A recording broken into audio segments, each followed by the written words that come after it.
Aloha, everyone. Friday was not a great session for the overall stock market, but it wasn't that bad. The Nasdaq pulled back 0.68%, and while if you look at it, it looks pretty bad, we did manage to finish above where we opened the session before, and not only that, volume compared to the day before was below average and lower. So overall, healthy. Not a distribution day isn't a great way to start it off right after you take out the 50-day moving average, but overall holding up is relatively good to see right here, especially considering how all of our long holdings are doing and how many longs signals that we got the previous few days, how few of them are actually failing. That's all a good sign. But the Nasdaq 100, same thing, down 0.64%, but holding up relatively well. The Russell 2000 closing at 1185.68. As you can see, that is slightly above where it opened on the 8th. So right now it's holding that gap up. So everything looks good there. Volume was also lower on the exchange. Once again, whenever you look at our oscillators, just like you did in the NASDAQ and the Russell 2000, you can see that we're basically around mid-range, going nowhere, no clear trend in either direction. Intermediate term, though, New York Stock Exchange trending higher and trending higher on the MACD. Overall looks pretty good. NYSE also during its sell-off held the overall lows from the session before. S&P 500, same story there. Dow Jones Industrial Average, which was actually very weak on the day, down 0.95%. Same story there. So for now, we are holding those lows. The volatility of this market in October, that crazy V move, the December, the even shorter V move, and then the most recent V move that we've seen here makes it tough for trend followers end-of-day basis as you're going to get shaken out of stocks. But overall, as long as you get right back in, you should be good. And some proof of that is there were a couple stocks I got shaken out of that I wasn't able to get back into, like AVGO, stocks like MUSA, and they're all holding up. DXCM wasn't able to get back into that one, but then there was some that we were able to get back into. AGIO, you can see, it just keeps on moving higher. And EA is another one, recent one I was able to miss because my limit orders didn't get filled. But the bottom line is you can see how these reverse. And also on the speculative side, remember I took TTOO off. Well, I didn't put it back on because it was speculative. That's now, as you can see here, should have put it back on, and on Friday up 5%. So this is why you put them back on. Speaking of putting back on, SERV gave a sell signal here on the 6th. With it now moving higher convincingly out the 50-day moving average, that trade has to be put back on. So SERV needs to be put back on. And on that note, intraday I had a few sell stops hit. ANGO, my first sell stop was right below these December lows right here. As you can see, it cut it intraday, only to come back and close near the highs. Now the thing is, since it didn't finish all the way at highs and up on the day, I now have to wait for it to cross the 1926 level. So I'll be putting buy stops on this position I just sold at 1927. So if it hits 1927, we'll be back long those shares that were sold in ANGO. Also, a recent long position from yesterday, ENTA. Actually, we put on the trade this morning. The first sell stop that I had, the close one, the non-emergency one, was with the move below 49.25. As you can see, it got down to 49, reversed back to 50.11. This too, once again, since it didn't close higher on the day, it needs to retake out 51.26. So 51.27 is the buy stop to get back into ENTA. And then also a speculative stock did the same thing. Mara had a 1 minute flash crash and decided to go ahead and go down below the first cut loss area, which was 762. The final one 738. So what Mara will do, same thing. It's a small position. I don't like how it lost its max green bop.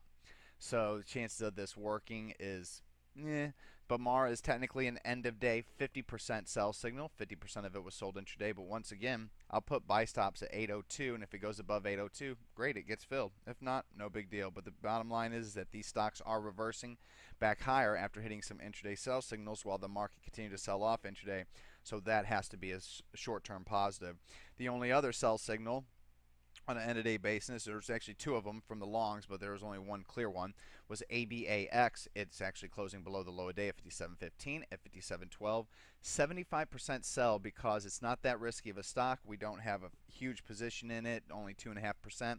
And so we can go ahead and wait till it fails the 56.35 level to see if we need to fully get out of this one. If it bounces here and goes to new highs, once again, we put it back on if we are not now fully invested because, we have some other new long signals, and I'm sure there'll be more if the market moves higher.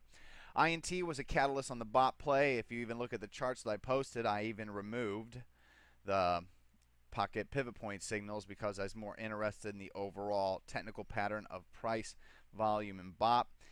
Well, considering the move that it's making off the 50-day moving average, and the volume surge, I would expect to see immediate follow through. The last thing I would expect to see was what we got on Friday, a down almost 1% day with us losing that green BOP and actually closing almost below the low a day of the signal session.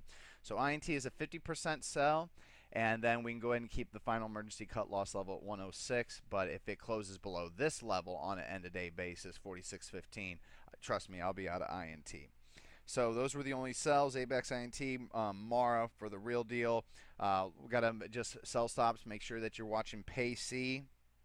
CERO because of the heavy volume reversal, and then AHC still because it just is acting funny ever since it had that special dividend of $2.25 a share. So you didn't lose any money from when we went long here. You got it in the form of a dividend, but all you got to do is minus 225 from these levels right here, November, December, and December, and you can see where my cut loss levels are. New long positions, the best one obviously is General Dynamics. GD is, let's go ahead and fix my charts again, get the pocket pivot point signals. General Dynamics is giving back-to-back pocket pivot point signals on well above average volume, while BOP has rise to a very strong green level each day.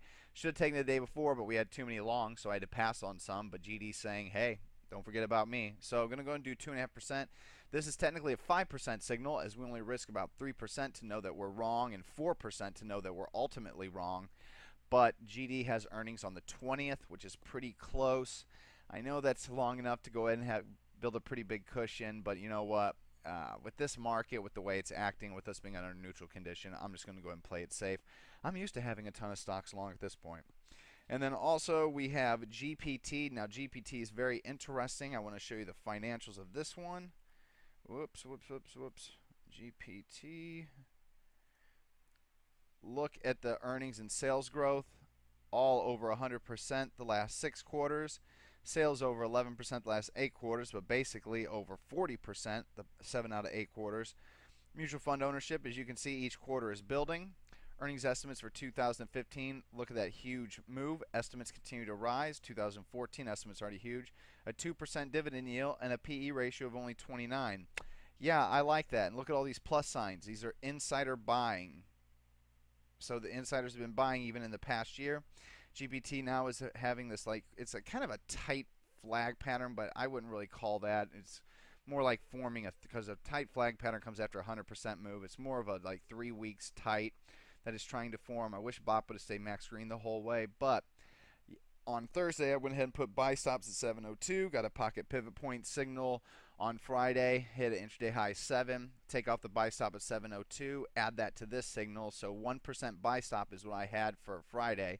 That will now be added to the 1% long signal here. If volume would be huge here, if the base was longer sideways and BOP was max green BOP, I'd say throw the rest of our account capital in this one and let's see what happens, as we don't risk much if we're long.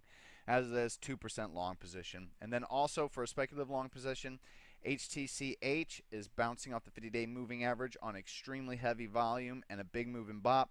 These are the chart patterns that you're seeing here. So like if HTCH fails, wouldn't be shocking. However, before 2008, these are the kind of chart patterns you're looking at right here that would show up quite often.